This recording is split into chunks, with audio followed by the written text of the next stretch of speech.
শনিবার বিকেলে নওদা ব্লক তৃণমূল কংগ্রেসের উদ্যোগে দিদিকে ধন্যবাদ অনুষ্ঠানে তৃণমূল কংগ্রেসের জেলা সভানেত্রী ফতেমা খাতুন কি বললেন শুনুন।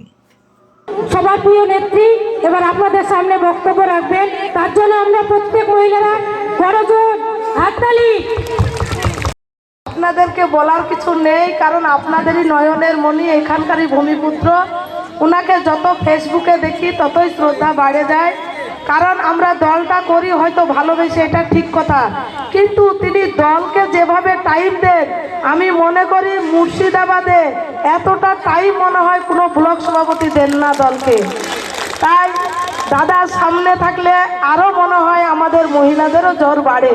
তাই দাদাকে সবসময় আমরা পাশেও পাই, আবার থাকার জন্য অনুরোধও করব। আমাদের এখানে উপস্থিত আছেন আমাদের এই ব্লকের মহিলা সভানেত্রী রাজশ্রীদি এবং আমার সহসভানেত্রী আলিয়াদি, এবং এখানে উপস্থিত আছেন আপনাদের পঞ্চায়েত সমিতির অভিভাবক আমাদের চেয়ারম্যান ভাই শহীদুল, এবং এখানে উপস্থিত আছেন আমাদের খুব কাছের মানুষ এবং ভালো বক্তব্য রাখেন এবং ভালো কথা বলেন ফিরোজাদিকেও যত দেখি ততই মনে হয় মহিলাদের একটা শক্তি। এখানে উপস্থিত আছেন আপনাদের অঞ্চলের প্রধানরা, এবং এখানে উপস্থিত আছেন প্রতিটা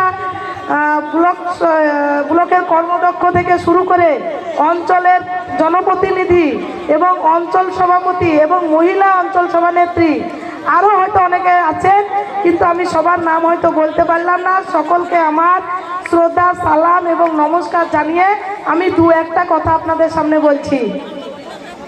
আমাদের তৃণমূল সরকার যে মা মাটি মানুষের সরকার, সেটা কিন্তু আমরা সত্যি সত্যি প্রমাণ দিতে পেরেছি। আমরা যখন লক্ষ্মীর ভাণ্ডার পেয়েছিলাম তখন আমরাও কিন্তু মহিলারা ভেবেই নিয়েছিলাম যে আমাদের দিদি কিন্তু ভরসা। আমরা যে মহিলারা বাড়িতে বসে থাকতে হতো, আমাদেরকে বাইরে বেরোনোর সুযোগ পেতাম না, সেটা একমাত্র কারণ ছিল পুরুষরা, কারণ পুরুষদের কাছে আমাদেরকে হাত বাড়াতে হতো।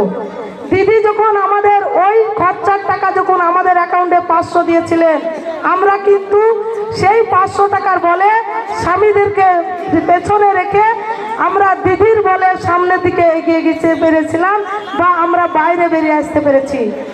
আজ দিদিকে আবারও আমরা ধন্যবাদ দিব যে বাজেট পেশ হতে না হতে দিদি আবারও ঘোষণা করে দিলেন যে 500 নয়, মহিলাদের অ্যাকাউন্টে 1000 টাকা করে দিব। তাই দিদিকে আমরা আবারও ধন্যবাদ দিব। আজ আমরা যে বাচ্চাকে আমরা গর্ভে ধারণ করি, সেই বাচ্চা কিন্তু দিদি কিন্তু মাথায় ধারণ করে নেন, তার মধ্যে কিন্তু চিন্তা ভাবনা ঘুরতে থাকে। তাই তিনি শিশু সাথী প্রকল্প তৈরি করেছিলেন মহিলাদের কথাই ভেবে, কারণ যখন বাচ্চা হয় তখন আপনারা সকলেই জানেন আমাদের মহিলাদেরকে কিন্তু বেশি কষ্ট পেতে হয়। তাই আমরা মহিলাদের কথা চিন্তা ভাবনা করে দিদি প্রতিটা বাচ্চাদের স্কুলে ড্রেস দিলেন, জুতো দিলেন, ব্যাগ দিলেন। কারণ আমাদের পাশের বাড়ির যখন শ্যামের ছেলেটা ভালো কাপড় পরে যেত, রামের ছেলেটা এসে কিন্তু কাঁদতে কাঁদতে এসে বলতো, মা আমার সুন্দর একটা জামা চাই, জুতো চাই। সেটা কিন্তু আমরা দিতে পারিনি, কারণ আমাদের নুন আনতে পান্তা পুরোয়, আমাদের স্বামীরা খেটে খায়, তার জন্য আমরা আমাদের সেই ছেলেদের শখ মেটাতে পারিনি। আজ দিদির জন্য আমাদের সেই ছেলের মুখের হাসি দেখতে পেয়েছি, তাই দিদিকে আমরা ধন্যবাদ জানাবো। আজ আমাদের যে লক্ষ্মীর ভাণ্ডার থেকে শুরু করে কন্যাশ্রী, আজ কন্যাশ্রীর কথা চিন্তা করেন। আজ কন্যাশ্রীটা যখন আমাদের প্রকল্পটা তৈরি করা হয়েছিল, তার মধ্যে দিদির কতগুলো চিন্তা ভাবনা রয়েছিল। সেই চিন্তা ভাবনা হলো আমরা বাল্য বিবাহ আটকাতে পেরেছি, আমাদের মেয়েকে শিক্ষিত বানাতে পেরেছি, আমাদের সমাজকে এগিয়ে নিয়ে যেতে পেরেছি। কারণ মাস্টাররা আমাদের কারিগর বাচ্চা করার, এটাও ঠিক কথা, কিন্তু তার সঙ্গে সঙ্গে আমি ভাবি আমার মারা কারিগর, আমার মাই প্রথম শিখেছে আমাকে।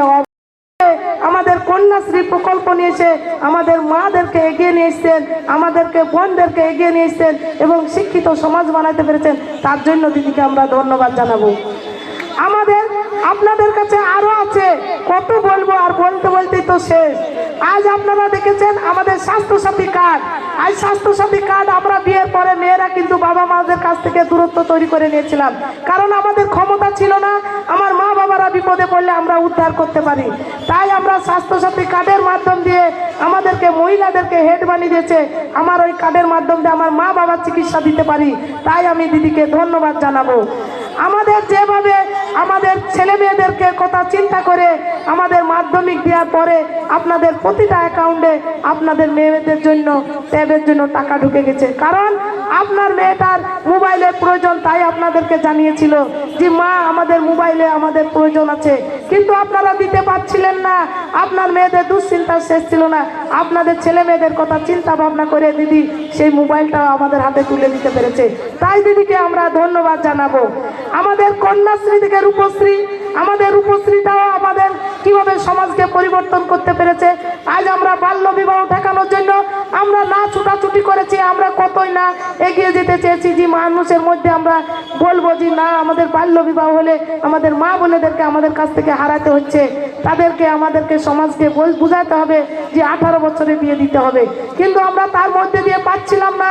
যখন দিদি সেই চিন্তা ভাবনা করে রূপশ্রী দিলেন, কারণ আজ ওই রূপশ্রীর জন্য আমার মা বাবার মাথা উঁচু হয়েছে, আমার মা বাবাকে কারোর কাছে হাত পাততে হয় না, এবং আমার সেই বোনটা 18 বছর পরে বিয়ে দিতে পেরেছে, তাই আমি দিদিকে ধন্যবাদ জানাবো। আজ দিদির প্রকল্প যদি বলতে থাকি শেষ থাকবে না, তাই আমি আর বেশি কিছু বাড়াচ্ছি না। আমাদের সামনে যতগুলো বললাম সবগুলোই কিন্তু দিদির দেওয়া প্রকল্প, তাই আমরা দিদিকে মুখ্যমন্ত্রী নয়, আমরা প্রধানমন্ত্রী হিসাবে দেখব, কারণ দিদির আন্দোলন ছিল মানুষের, খেটে খাওয়া মানুষের জন্য। আপনারা দেখেছিলেন বিগত দিনে কিভাবে আমাদের মাননীয় মুখ্যমন্ত্রী, আমাদের সর্বপ্রথম তৃণমূল কংগ্রেসের সাধারণ সম্পাদক অভিষেক ব্যানার্জি নেতৃত্বে আমরা দিল্লি গেছিলাম মানুষের টাকা আদায়ের জন্য, কিন্তু আজ আমরা 100 দিনের টাকার আদায় তো করতে পারলাম না। তার সত্ত্বেও দিদি ঘোষণা করলেন যে 21 লক্ষ মানুষের অ্যাকাউন্টে 21শে ফেব্রুয়ারি প্রতিটা অ্যাকাউন্টে চলে আসবে, তাই আমরা দিদিকে ধন্যবাদ জানাবো। আজ আপনাদের মাথার উপরে ছাদ নেই, সেই ছাদের জন্য আটকে রেখেছেন সেই টাকা আমাদের কেন্দ্র সরকার, কিন্তু সেই কেন্দ্র সরকারের কাছ থেকে আমরা ছিনিয়ে আনতে পারিনি। যতদিন না আমরা ছিনিয়ে আনছি দিদির নেতৃত্বে এবং আমাদের অভিষেকদার নেতৃত্বে আমাদের লড়াই কিন্তু চলবে। তারপরে দিদি আবারও ঘোষণা করেছেন যদি কেন্দ্র না দেয় আমি প্রতিটা গরিব মানুষের মাথার উপর ছাদ বানিয়ে দিব, তাই আমাদের খেটে খাওয়া মানুষের কথা চিন্তা ভাবনা করেছেন, তাই আমরা দিদিকে ধন্যবাদ জানাবো। আর কিছু বলছি না, সময় খুব কম, তাই আমরা দিদিকে ধন্যবাদ জানিয়ে জয় বাংলা, তৃণমূল কংগ্রেস জিন্দাবাদ, মমতা ব্যানার্জি জিন্দাবাদ, অভিষেক ব্যানার্জি জিন্দাবাদ, এবং আপনাদের নয়নের মণি আপনাদের এখানকার ব্লক সভাপতি শফিউজ্জামান শেখ মহাশয় জিন্দাবাদ। আর্থিক লেনদেনের নির্ভরযোগ্য প্রতিষ্ঠান টঙ্গী সমবায় কৃষি উন্নয়ন সমিতি limited, registration number 45/20/1975। Tongi, Amtala এবং পাটিকাবাড়ি আমাদের 3টে শাখাতেই savings account, recurring deposit, fixed deposit, MIS, double scheme, জল প্রকল্প, স্যানিটারি ন্যাপকিন, হিসপা, এছাড়াও সরকারি বিভিন্ন প্রকল্পের টাকা লেনদেন করা হয়। সমস্ত রকম চেক ভাঙানোর সুব্যবস্থা আছে। সম্পূর্ণরূপে কম্পিউটার দ্বারা পরিচালিত। সর্বদা সঠিক সময়ে পরিষেবা দেওয়াই আমাদের লক্ষ্য। সাবস্ক্রাইব করুন AB24 নিউজ চ্যানেলটিকে, অবশ্যই বেল আইকনটিকে প্রেস করুন। সবার আগে তাজা খবরের আপডেট পেতে লাইক করুন, শেয়ার করুন এবং দেখতে থাকুন AB24 নিউজ।